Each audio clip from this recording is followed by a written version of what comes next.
বেশ সুন্দর বলে মনে হচ্ছে।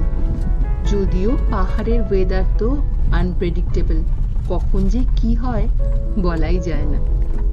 ও আচ্ছা, আপনাদের তো বলাই হয়নি, আমি এসছি কালিম্পং জেলার একটা ছোট্ট গ্রাম সিলারিগাঁওতে। নমস্কার, আপনাদের সবাইকে স্বাগত।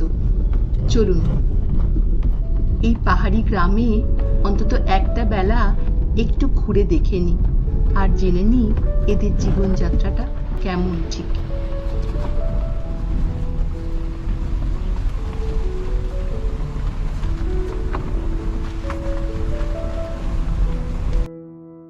দেখুন পাহাড়ের ওয়েদার, বলেছিলাম না দুপুরবেলায় এসে পৌঁছানোর পরেই হয়ে গেল এক পশলা বৃষ্টি।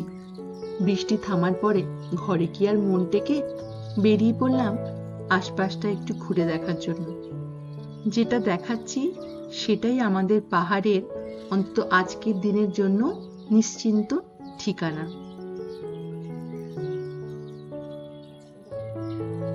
একটা কথা না বললেই নয়, এখানে পাহাড়ি মানুষগুলো পুরুষ মহিলা নির্বিশেষে বেশ কষ্ট সহিষ্ণু এবং কর্মঠ।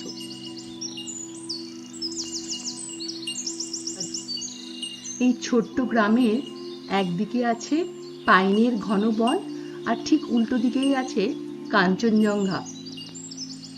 মনে হয় এটা কাঞ্চনজঙ্ঘা দেখার বোধহয় ব্যালকনি, কিন্তু এবার আর আমাদের কাঞ্চনজঙ্ঘা দেখার সৌভাগ্য হবে না, কারণ যা মেঘ কুয়াশা দেখতে পাচ্ছি তাতে এবার সেটা নিরাশই হতে হবে। এটা কিন্তু বলা যায় পাখিদের স্বর্গরাজ্য, কত রকম পাখির যে আওয়াজ শুনতে পাচ্ছি।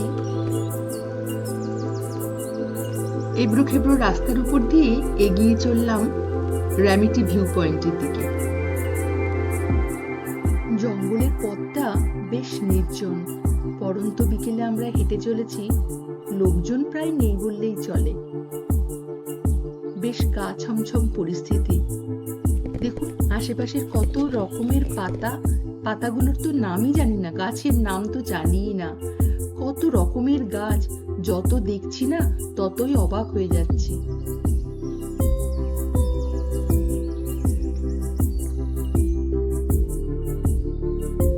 পাহাড়ি পথ খুব মসৃণ নয়, একটু তো এবড়ো খেবড়ো হবেই, কিন্তু চলার পথে দাঁড়িয়ে পড়লাম বিশেষ একজনকে দেখে।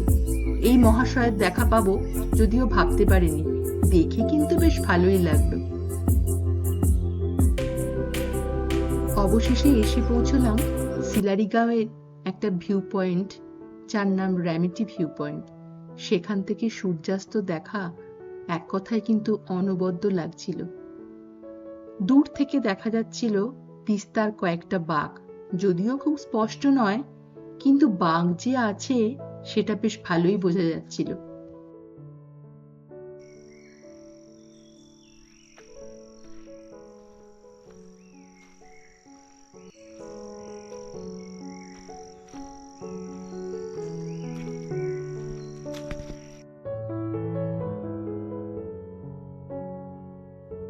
সিলারিগাঁও এসে একটা জিনিস দেখে কিন্তু আমি খুব মুগ্ধ। প্রত্যেকটি হোমস্টেতে এত সুন্দর করে ফুলের বাগান রয়েছে, অর্কিড, নাম না জানা যে আরো কত ফুল, বড় বড় মাইকের মতো ধূত্র ফুল, গোলাপ ফুল। আসলে একটু ঠান্ডার জায়গা বলেই এত ফুল ফুটেছে, দেখতে চমৎকার লাগছিল। গোটা রাস্তাটা জুড়ে যেদিকেই তাকাচ্ছি সেদিকেই শুধু ফুলের মেলা।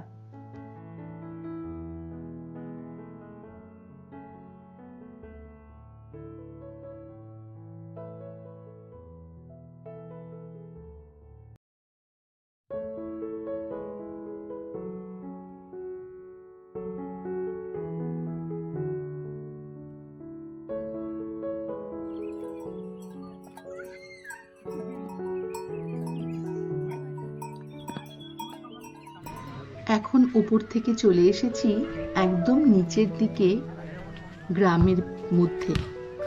সেখানে এসে চারিদিকে দেখে এখানেও প্রচুর ফুলের গাছ, একদম সাজানো গোছানো পরিপাটি করে প্রত্যেকটা হোমস্টে গুলো রাখা রয়েছে। সত্যি দেখে মন জুড়িয়ে গেল।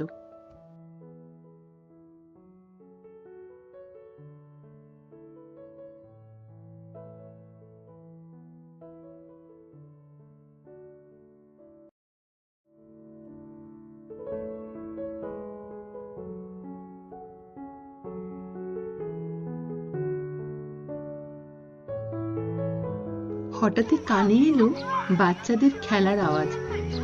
খুঁজতে থাকলাম কোথা দিয়ে যাওয়া যায় সেই মাঠে। অগত্যা করলাম কি খুঁজে খুঁজে গ্রামের ভেতর দিয়ে নেবে পৌঁছতে লাগলাম সেই মাঠের দিকে। বাহ, পাহাড়ের গ্রামে এসে এই মাঠটা দেখে সত্যি ভীষণ ভালো লাগলো। কারণ আজকালকার বাচ্চারা বইয়ের বোঝা নিতে গিয়ে তো খেলাধুলার টাইমটাই কোথায় হারিয়ে ফেলেছে। না আছে মাঠ, শহরে তো বটেই, আজকাল গ্রামেও মাঠ খুঁজে পাওয়া মুশকিল। কিন্তু সেখানে এই মাঠটা সত্যি সত্যি এত সুন্দর লাগলো, ভীষণই ভালো লাগলো আমার। খানিকক্ষণ দাঁড়িয়ে থেকে বাচ্চাদের খেলা দেখতে লাগলাম।